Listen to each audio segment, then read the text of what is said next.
नमस्कार मित्रों, एक बार फिर से स्वागत है आपका आपके अपने YouTube channel super knowledge Jeevesh पर। दोस्तों, आज की इस वीडियो में मैं आपके लिए लेकर आया हूं साइकोलॉजी मनोवैज्ञानिक से संबंधित ऐसे 50 महत्वपूर्ण प्रश्न जो आपके संपूर्ण परीक्षाओं में बहुत ही ज़्यादा महत्वपूर्ण रहते हैं। अधिकांश प्रतियोगी परीक्षाओं में ये प्रश्न पूछे गए हैं, उन्हीं प्रश्नों को मैंने यहाँ पर लिया है। तो दोस्तों, आइए शुरुआत करते हैं साइकोलॉजी से संबंधित महत्वपूर्ण प्रश्न। सबसे पहला प्रश्न है, प्रायः बालक चलना किस वर्ष में सीख लेता है? यानी जो बालक होता है वह चलना किस वर्ष में सीख लेता है? तो इसका उत्तर है लगभग 1.5 वर्ष में। जो बालक होता है वह लगभग 1.5 वर्ष में चलना सीख लेता है। दूसरा प्रश्न है, शैक्षिक दृष्टि से बालक विकास की अवस्थाएं हैं। यानी शैक्षिक दृष्टि से बालक के विकास की अवस्थाएं कौन कौन सी है?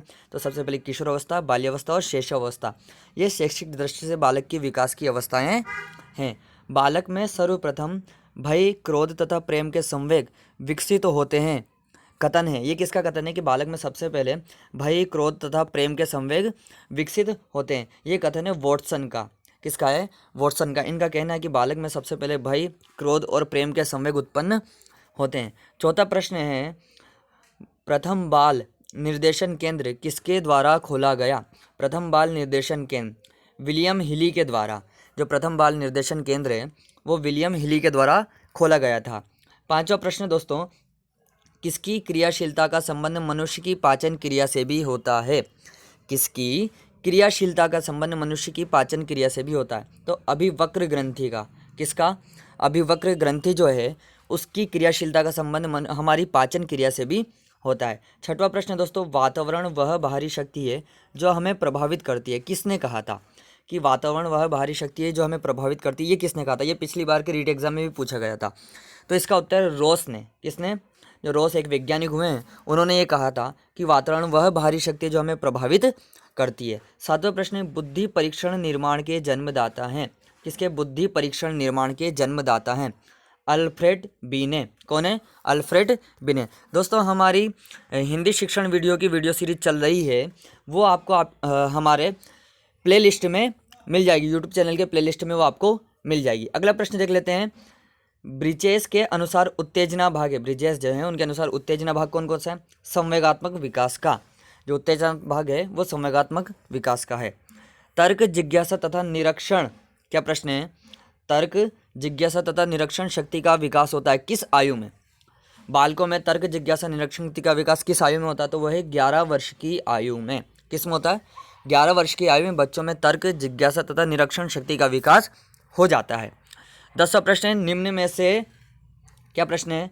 निम्न में से कौन सा वंशानुक्रम का नियम नहीं है? अभिप्रेरणा। कौन सा वंशानुक्रम का नियम नहीं है? अभिप्रेरणा वंशानुक्रम का नियम नहीं है। एक एक कारक। देखो, 11वां प्रश्न दोस्तों, एक कारक सिद्धांत को और किस नाम से जाना जाता है? जो एक कारक सिद्धांत है वो किस नाम से जाना जाता है? देखो, एक कारक सिद्धांत को राजकीय सिद्धांत के नाम से भी जाना जाता है। किस सिद्धांत के नाम से? राजकीय सिद्धांत के नाम से भी जाना जाता है। 12वां प्रश्न देख लीजिए दोस्तों, बुद्धि का सबसे पुराना सिद्धांत कौन सा है? बुद्धि का सबसे पुराना सिद्धांत कौन सा है? तो बुद्धि का सबसे पुराना सिद्धांत एक कारक सिद्धांत है। कौन सा सिद्धांत है? एक कारक सिद्धांत को बुद्धि का सबसे पुराना सिद्धांत कहा जाता है। 13वां प्रश्न है, बुद्धि का द्विकारक सिद्धांत किसने दिया? स्पीयरमैन ने दिया। बुद्धि का द्विकारक सिद्धांत है वो स्पीयरमैन ने दिया था। अब दोस्तों, ये स्पीयरमैन कहाँ के थे? तो स्पीयरमैन फ्रांस के थे। कहाँ के थे? ये फ्रांस के निवासी थे। स्पीयरमैन पहले किस विषय के प्रोफेसर थे? ये पहले सांख्यिकी विषय के प्रोफेसर थे, बाद में मनोविज्ञान के प्रोफेसर बने। पहले सांख्यिकी विषय के प्रोफेसर थे, बाद में मनोविज्ञान के प्रोफेसर बने। स्पीयरमैन ने बुद्धि का संबंध किससे बताया है? इन्होंने बुद्धि का संबंध चिंतन से बताया। किससे बताया दोस्तों? स्पीयरमैन ने बुद्धि का संबंध चिंतन से बताया। दोस्तों, ये बहुत ही ज़्यादा महत्वपूर्ण प्रश्न है। मैंने 50 प्रश्नों की सीरीज यहाँ पर ली है। ये सारे प्रश्न आपके कॉम्पिटिटिव एग्जाम में पूछे गए हैं। अगला प्रश्न देख लेते हैं दोस्तों, बालकों के भाषाई विकास का क्रम है। कि बालकों के जो है वो भाषाई विकास का क्रम क्या है? तो उनके भाषाई विकास का क्रम है, पहले रुदन, बबलाना और हाव भाव। पहले वो रोना प्रारंभ करते हैं, फिर बबलाने लगते हैं और फिर उनका हाव भाव चालू हो जाता है। ये उनके भाषाई विकास का क्रम है। बालक किस उम्र में वाक्यों द्वारा अपनी बात को कह पाता है? 18वां प्रश्न है, बालक किस उम्र में वाक्य द्वारा अपनी बात को कह पाता है? तो 5 वर्ष की उम्र में। जब बालक 5 वर्ष का हो जाता है तो वाक्यों के द्वारा, स्पष्ट वाक्यों के द्वारा अपनी बात को कह पाता है। बालक सबसे पहले क्या बोलता है दोस्तों, सबको पता होगा। बालक सबसे पहले व्यंजन वर्णों का उच्चारण करता है, यानी वह सबसे पहले माँ शब्द बोलता है। इसे ही मातृभाषा कहते हैं। वो सबसे पहले मातृ शब्द बोलता है, माँ बोलता है। बालक सबसे पहले किसकी भाषा को पहचानता है? बालक सबसे पहले अपनी माँ की भाषा को पहचानता है। दोस्तों ये प्रश्न अभी पिछले एग्जाम में आया था कि बालक सबसे पहले किसकी भाषा को पहचानता है, तो बालक सबसे पहले अपनी माँ की भाषा को पहचानता है। ठीक है, और इसे ही मातृभाषा कहते हैं। 21वां प्रश्न देख लीजिए। कहाँ पर बालक सामाजिकरण के नियम स्वयं सीखता है? सामाजिकरण के नियम बालक सबसे पहले कहाँ सीखता है? तो दोस्तों खेल के मैदान में। खेल के मैदान में ही वह सबसे पहले सामाजिकरण के नियम सीखता है। सामाजिकरण के नियम जैसे आपस में सहयोग करना, अपने क्रोध पर संयम रखना, त्याग करना, ये सारी चीज़ें वो खेल के मैदान में ही सीखता है। 22वां प्रश्न देख लीजिए। बालक में नकारात्मक सोच कौन सी अवस्था में उत्पन्न हो जाता है? यानी उसमें नेगेटिव सोच कहाँ से उत्पन्न हो जाती है? तो किशोर अवस्था से। किशोर अवस्था में से बालक में नकारात्मक सोच उत्पन्न हो जाती है। 23वां प्रश्न है, क्षेत्र सिद्धांत किस विद्वान ने दिया था? क्या प्रश्न है 23वां? क्षेत्र सिद्धांत किस विद्वान ने दिया था? तो कर्ट लेविन है, उन्होंने क्षेत्र सिद्धांत का प्रश्न विद्वान ने दिया था ये सिद्धांत। कर्ट लेविन कहाँ के वैज्ञानिक थे? तो जर्मनी के। ये जो कर्ट लेविन है ये जर्मनी के वैज्ञानिक थे। अगला प्रश्न है, गेस्टाल्टवादी क्या है? दोस्तों एक समूह है गेस्टाल्टवादी। ये किनका समूह है? ये जर्मनी के विद्वानों का समूह है, जिसमें कोहलर, कोफा, वार्दीमर ये 3 लोग शामिल है। कोहलर, कोफा और वार्दीमर ये 3 लोग इस समूह में शामिल हैं। 26वां प्रश्न देख लीजिए। कर्ट लेविन किस संप्रदाय के समर्थक थे? कर्ट लेविन वो किस संप्रदाय के समर्थक थे? संज्ञानवादी संप्रदाय के वह समर्थक थे। क्षेत्र विद्वान को किस किस नाम से जाना जाता है? क्षेत्र सिद्धांत को किस किस नाम से जाना जाता है? तो क्षेत्र सिद्धांत को संज्ञात्मक क्षेत्र सिद्धांत के नाम से भी जाना जाता है। किस सिद्धांत से? संज्ञात्मक क्षेत्र सिद्धांत के नाम से भी जाना जाता है। दोस्तों आप लोग इन प्रश्नों के स्क्रीनशॉट लेते रहिए या फिर इन्हें अपने नोटबुक में नोट कर लीजिए, क्योंकि अभी जो रीट का एग्जाम चल रहा है उसके लिए बहुत ही ज़्यादा महत्वपूर्ण प्रश्न है। देख लीजिए, क्षेत्र सिद्धांत को किस नाम से जाना जाता है? तो संज्ञात्मक क्षेत्र सिद्धांत, स्थान मनोविज्ञान सिद्धांत और बाल दिशा मनोविज्ञान, इन 3 नाम से इसको जाना जाता है। किसको? क्षेत्र सिद्धांत को जाना जाता है। 18वां प्रश्न है, 28वां प्रश्न अपना देख लीजिए। कर्ट लेविन के क्षेत्र सिद्धांत में क्षेत्र का अर्थ क्या है? कर्ट लेविन के क्षेत्र सिद्धांत में क्षेत्र का क्या अर्थ लिया है? तो यहाँ पर क्षेत्र का अर्थ विभिन्न क्षेत्रों से, जैसे विभिन्न क्षेत्र कौन कौन से? शिक्षा का क्षेत्र और स्वास्थ्य का क्षेत्र, यही इसका अर्थ लिया है। 29वां प्रश्न, अधिगम का श्रेणी कर्म सिद्धांत किसने दिया है? बहुत महत्वपूर्ण प्रश्न है ये। अधिगम का श्रेणी क्रम सिद्धांत किसने दिया है? रॉबर्ट गेने ने दिया है। अधिगम का श्रेणी क्रम सिद्धांत रॉबर्ट गेने ने दिया है। रॉबर्ट गेने किस संप्रदाय के समर्थक थे? रॉबर्ट गेने भी संज्ञानवादी संप्रदाय के समर्थक थे। मानसिक आयु के माध्यम से बुद्धि का परिभाषित किसने किया? मानसिक आयु के माध्यम से बुद्धि को परिभाषित करने वाले कौन हैं? तो वह है अल्फ्रेड बिने। अल्फ्रेड बिने ने ही मानसिक आयु के माध्यम से बुद्धि को परिभाषित किया है। दोस्तों प्रश्न इस प्रकार से आते हैं, ऑब्जेक्टिव प्रश्न रहते हैं, 4 ऑप्शन दिए होते हैं। मैंने यहाँ पर डायरेक्ट आपके उत्तर लिए ताकि वीडियो को छोटा बनाया जाए और सरल बना दिया जाए ताकि आपको एक ही बार में याद हो जाए, है ना। देखो इन्होंने बताया था बुद्धि 2 प्रकार की होती है। कौन कौन सी होती है? एक मानसिक आयु बुद्धि और वास्तविक आयु बुद्धि। किसने बताया था? अल्बर्ट बिने ने। और देख लेते हैं दोस्तों 32वां प्रश्न, अल्फ्रेड बिने किस देश के निवासी थे? तो ये भी फ्रांस के थे। अधिकांश विद्वान वहीं के हुए हैं, ये भी फ्रांस के थे। अल्फ्रेड बिने ये भी फ्रांस के थे।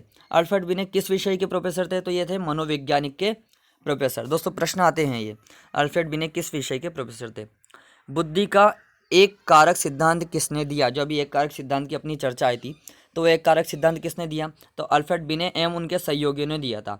एक कारक सिद्धांत अल्फ्रेड बिने और उनके सहयोगी कौन कौन से थे? स्टर्न, टर्मन और साइमन, ये उनके सहयोगी थे।